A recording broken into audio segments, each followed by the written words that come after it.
दिन पहले मैं GTA 5 में नो वाटर मॉड की टेस्टिंग कर रहा था और मुझे प्लेन दिखा, तो मैंने सोचा कि GTA 5 में जितने भी अंडर वाटर सीक्रेट्स हैं सब आपको बता दूं, जैसे कि यूएफओ, प्लेन्स, टैंक, सी मॉन्स्टर्स, ये सब हम इस वीडियो में देखेंगे। और अब हो सकता है कि इस लिस्ट के 2-4 सीक्रेट्स आपको पता हो जो मैंने अपनी किसी पुरानी वीडियो में कवर किए होंगे, लेकिन मैक्सिमम नहीं पता होंगे, ये मैं गारंटी देता हूँ। और हाँ, मैं अपने गेम में नो वाटर मॉड का यूज कर रहा हूँ, जिससे GTA 5 का सारा पानी गायब हो जाता है और आप सबको देखने में आसानी होगी। So let's start with the video, लेकिन उससे पहले आप चैनल को जरूर सब्सक्राइब कर लीजिए ऐसी ही वीडियोस देखने के लिए। पलेटो बे के कोस्ट के पास प्लेयर्स को क्रैश हो रखा जेट एयरप्लेन मिलेगा। जेट की मेन बॉडी और फ्यूजलाज टूटे हुए हैं और इसके विंग्स भी अलग हो रखे हैं। प्लेन के आसपास काफी बड़े एरिया में उसका मलबा बिखरा हुआ होगा, तो इससे पता लगता है कि एक्सीडेंट कितना तगड़ा हुआ होगा। जेट जो है वो फ्लाई यूएस कंपनी का लग रहा है और उसके पास कोरल पार्ट्स या सीवीड्स नहीं है। इसका मतलब ये एक्सीडेंट रिसेंटली हुआ होगा। अब इस क्रैश एयरप्लेन का मेन स्टोरी लाइन में कोई रेफरेंस नहीं है, ना ही किसी रेडियो चैनल में इसके बारे में बताया गया है। ऐसा एक और jet port of Los Santos के पास मिलता है। पूरा जेट जगह जगह से टूटा हुआ है और उसकी काफी बुरी हालत हो रखी है। उसके मलबे के ऊपर सी वीड्स आ गई हैं और इसके बहुत सी जगहों पे जंग भी लगा हुआ है, जिससे पता लगता है कि एक्सीडेंट थोड़ा पुराना है। और इसलिए प्लेन की सरफेस पर भी कोई ब्रांड का लोगो नहीं दिख रहा, तो इससे हम नहीं पता लगा सकते कि ये कौन से ब्रांड का है या फिर कौन सी कंपनी का है। कॉकपिट की विंडो पर बहुत से बुलेट होल्स हैं, जिससे पता लगता है कि शायद प्लेन में कुछ हुआ होगा, लाइक हाईजैकिंग या अटैक हुआ होगा और उसी की वजह से प्लेन क्रैश कर गया होगा। अब आपको याद होगा कि मिशन माइनर टर्बुलेंस में ट्रेवर ने मेरीवेदर के कार्गो प्लेन को हाईजैक करने की कोशिश की थी, लेकिन वो प्लान फेल हो गया था क्योंकि फाइटर जेट्स पीछे लग गए थे और प्लेन के इंजन में भी आग लग गई थी। तो ट्रेवर तो सही टाइम पर कूद कर बच गया, लेकिन प्लेन सीधा एल्हामो सी में जाकर क्रैश हुआ और वो अभी भी दिख सकता है। तो क्रैश साइट को देखकर आपको पता लगेगा कि एक्सीडेंट कितना तगड़ा हुआ था। एक विंग तो पूरा अलग ही टूटा पड़ा है और फ्यूजलाज भी टूट गया है। प्लेन के अंदर एक रॉकेट लॉन्चर भी पड़ा हुआ है जो आप ले सकते हो चाहो तो। अब हो सकता है आप सोचो कि प्लेन इतना साफ क्यों लग रहा है, तो वो इसलिए लग रहा है क्योंकि क्रैश जो वो अभी रिसेंट हुआ है, ज्यादा टाइम नहीं हुआ, मतलब कुछ ही दिन हुआ है। अच्छा, मैं एक और बात कहूंगा, हो सकता है कि मेरे ग्राफिक्स आपको थोड़े अलग लग रहे हो, जैसे कि जो सीवीड है या फिर उसके आसपास की जो चीजें हैं वो थोड़ी अलग लग रही हो। वो इसलिए क्योंकि मैंने नेचुरल विजन रिमास्टर्ड और विजुअल वी मोड्स इंस्टॉल कर रखे हैं, जो ग्राफिक्स को थोड़ा सा एनहांस कर देता है। फोर्स इंक्यूटो के पास एक प्लेन और मिलता है और देखने में तो शायद इसकी सबसे खराब हालत है। एक इंजन तो बिल्कुल ही अलग पड़ा है, फिर आगे की जो मेन बॉडी है वो एक रिज पर अटकी हुई है और फ्रंट का फ्यूजलाज तो बिल्कुल आगे जाकर नीचे को पड़ा है। उसके पास हेल्थ किट भी है जो आप ले सकते हो, मतलब जब आप डाइविंग करके एक्सप्लोर करने की कोशिश करोगे और आपकी सांस जा रही होगी तब आप उसे यूज कर सकते हो। प्लेन की सरफेस कोरोड हो रखी है और आसपास की सीवीड्स को देखकर लगता है कि ये क्रैश बहुत पहले हुआ होगा और ये प्लेन एक्चुअल में कार्गो प्लेन है और मिलिट्री बेस के रनवे की सीधी लाइन में है, तो शायद ये प्लेन वहीं से टेक ऑफ कर रहा होगा और उसी टाइम इंजन में खराबी की वजह से या फिर इंजन के अलग होने की वजह से ये क्रैश कर गया होगा। अब इस लिस्ट का आखिरी प्लेन हार्ट अटैक बीच के पास मिलेगा। इसे आइडेंटिफाई करना थोड़ा मुश्किल है क्योंकि बहुत ज्यादा कोरोडेड है, जिसकी वजह से बिल्कुल रॉक जैसा दिखेगा। पहली नजर में तो मुझे वर्ल्ड वॉर 1 या फिर वर्ल्ड वॉर 2 के टाइम का कोई प्लेन लग रहा था क्योंकि इसमें प्रोपेलर इंजन है और काफी पुराना डिजाइन है, लेकिन इंटरनेट पर पता चला कि ये एक्चुअल में डस्टर है जो एग्रीकल्चर में यूज होता है और पेस्टिसाइड्स एंड फर्टिलाइजर्स स्प्रे करने का काम आता है। तो प्लेन्स तो बस इतने ही थे। Now let's move to the nuclear submarine जो माउंट गॉडो के नॉर्थ ईस्टर्न कोस्ट के पास है। देखने में लगता है कि एक्सप्लोड हो गई थी क्योंकि वो 2 पार्ट्स में पड़ी है। इवन सबमरीन का स्केलेटन तक दिख रहा है और पीछे की तरफ बहुत से मिसाइल पॉड्स भी हैं, तो यानी कि ये वॉर सबमरीन है जो कि शायद किसी वॉर के दौरान जो एक्सप्लोड हो गई होगी, क्योंकि वरना कोई ऐसे क्यों एक्सप्लोड करेगा इसे। पैलोमिनो आइलैंड्स के ईस्ट कोस्ट के पास एक कार्गो शिप मिलेगी जो पूरी तरह डूबी हुई है, तो इसके भी सारे कंटेनर्स जो वो इधर उधर पड़े हुए हैं और शिप अपने साइड्स पर टिकी हुई है। इसका मलबा बहुत बड़े एरिया में फैला है जो शायद पानी की वेव से दूर दूर तक बह गया होगा। शिप के ऊपर सेफ्टी फर्स्ट लिखा है, जिसका ध्यान शायद शिप के ऑपरेटर्स ने नहीं रखा। वैसे अगर आपको याद हो तो द मेरीवेदर हाइस्ट में ट्रेवर एंड गैंग ने मिलकर पूरी शिप भी डुबा दी थी, तो मतलब ट्रेवर की मेरीवेदर से अलग लेवल की दुश्मनी है। पहले कार्गो प्लेन को क्रैश करवा के फिर शिप डुबा दी। अब GTA 5 के ओशियंस एंड सीज में आपको काफी सारी शिप्स एंड बोट्स डूबी हुई मिल सकती हैं, जैसे कि ये टग बोट डूबी हुई पड़ी है और दूर से तो देखने में मेरे को लग रहा था कि शायद इसमें बहुत ज्यादा फायरिंग हुई होगी क्योंकि वो होल से दिखने की फायरिंग होल्स, लेकिन जब पास जाके पता चला तो लग रहा है कि नहीं ये कोरोजन ही है। वैसे भी कोई इतनी ज्यादा फायरिंग क्यों करेगा कि मतलब हर एक इंच में एक होल हो। ऐसी और 2 टग बोट्स आपको और मिल सकती है गेम में। पैलोमिनो हाइलैंड्स के पास एक साइड व्हीलर पैडल स्टीमर पड़ा हुआ मिल जाएगा जो बस वहाँ पे जंग खा रहा है। इस लोकेशन पर हेवी आर्मर और हेल्थ पैक भी मिलता है। एलिजियन आइलैंड के पास एक बड़ा डूबा हुआ टैंकर शिप भी मिल जाएगा। अब चलते हैं यूएफओ की तरफ जो पलेटो बे के नॉर्थ साइड में है। अब वैसे मैंने इसे अपनी पुरानी फैक्ट्स वाली वीडियो में कवर किया था, लेकिन दोबारा बता देता हूँ। ये रियल लाइफ बाल्टिक सी एनोमली से इंस्पायर्ड है। जून 2011 में ओशियन एक्स नाम के डाइविंग ग्रुप को बाल्टिक सी के अंदर अजीब सा ऑब्जेक्ट मिला जो देखने में क्रैश यूएफओ की तरह लग रहा था। अब कुछ लोग कह रहे थे कि नहीं ये नाजी का वेपन हो सकता है, कुछ लोग कह रहे थे कि नहीं रॉक फॉर्मेशन होगी, साइंटिस्ट कह रहे थे कि नहीं ये कोई ग्लेशियर है, लेकिन ज्यादातर कॉन्स्पिरेसी थ्योरिस्ट का मानना है कि एक यूएफओ है और इवन उसके 200 मीटर्स की रेंज के अंदर आते ही सारे इक्विपमेंट्स काम करना बंद कर देते हैं, तो उसी से इंस्पायर होकर ये यूएफओ GTA 5 में डाला होगा एज एन ईस्टर एग।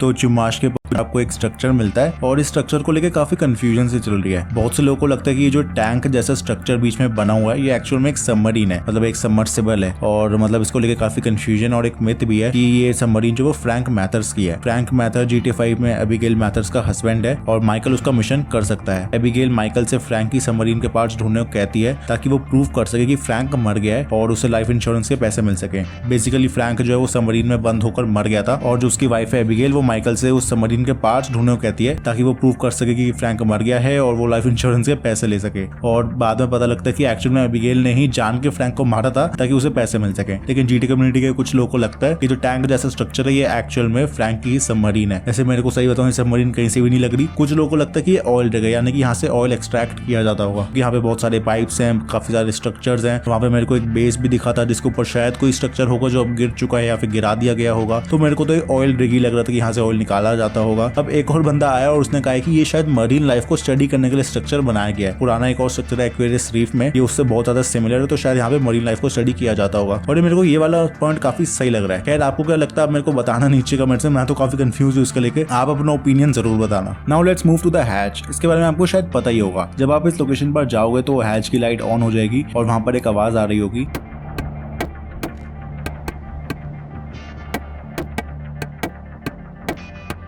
ये आवाज एक्चुअल में टैप कोड है जो मॉर्स कोड जैसा ही होता है और इसे डिकोड करने पर ये मैसेज मिलता है, hey you never called, how do you fancy going bowling. तो ये GTA 4 का ह्यूमरस रेफरेंस है। जब रोमन बेलेक अक्सर निको को फोन करके साथ में बॉलिंग करने के लिए कहता था, वो भी ऐसे मोमेंट्स पे फोन करता था मतलब प्लेयर इरिटेट ही हो जाए। Nico, it's Roman. Nico, it's Roman. Let's go bowling.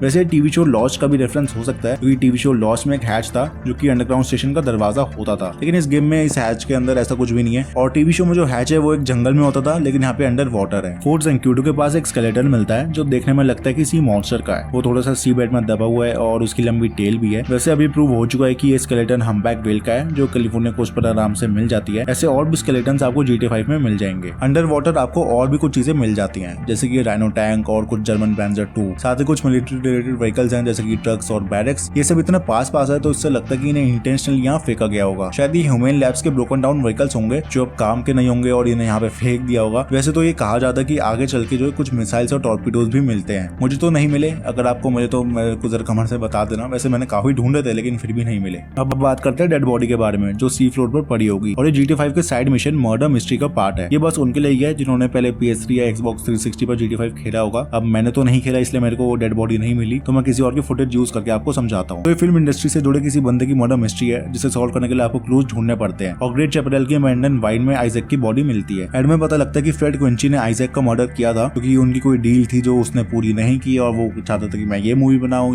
लेकिन फ्रेड चाहता था नहीं तो वो बना। मतलब उनकी कोई कहानी चल रही थी। और जो बॉडी सी पर मिल रही है वो फ्रेड की सेक्रेटरी की है जो उसे ब्लैकमेल करने लगी थी। उसे शायद पता लग गया होगा मर्डर का और फिर उसे भी उसने टपका दिया, मतलब सीधे पानी के अंदर, और उसके पैरों पे वो कंक्रीट जमा देता ताकि वो अपने आप ही डूब जाए। शायद माफिया लोग ऐसे ही करते होंगे। लास्टली हम बात करते हैं इन्फिनिटी मर्डर्स के बारे में जो मेडली अब्राहम्स ने 1999 में किए थे और वो इन्फिनिटी किलर के नाम से जाना जाता था। तो 8 बॉडीज आपको पलेटो बे के कोस्ट के पास मिल जाती हैं और वो पानी में डूबी होंगी। आप डुबकी लगाकर उन्हें ढूंढ सकते हो। वैसे मेरे को सारी नहीं मिली, मेरे को कुछ ही मिली थी और ये भी कि मैंने सारी ढूंढी भी नहीं। मैंने सोचा 8 क्यों ढूंढू यार, 1-2 मिल गई बस बहुत है, काम खत्म। अपना पता लग गया अपने को क्या चीज है। वैसे मैं आपको बता दूं वो जो 8 बॉडीज है वो अलग अलग लोकेशन पर बिखरी हुई पड़ी और आपको थोड़ा सा उन्हें ढूंढना पड़ेगा, लेकिन पास में है, ज्यादा दूर भी नहीं है। सो गाइस बस यही था आज की वीडियो में और मैंने आपको GTA 5 के अंडर वाटर सीक्रेट्स बताए होंगे। उम्मीद है वीडियो आपको पसंद आई होगी। ये वीडियो कैसी लगी मेरे को नीचे कमेंट्स में बताइएगा। अगर अच्छी लगी तो वीडियो को लाइक जरूर कीजिएगा और चैनल को भी सब्सक्राइब कीजिएगा ऐसी और भी वीडियोस देखने के लिए। तो मैं मिलूंगा आपसे अगली वीडियो में, तब तक के लिए टाटा बाय बाय गाइस।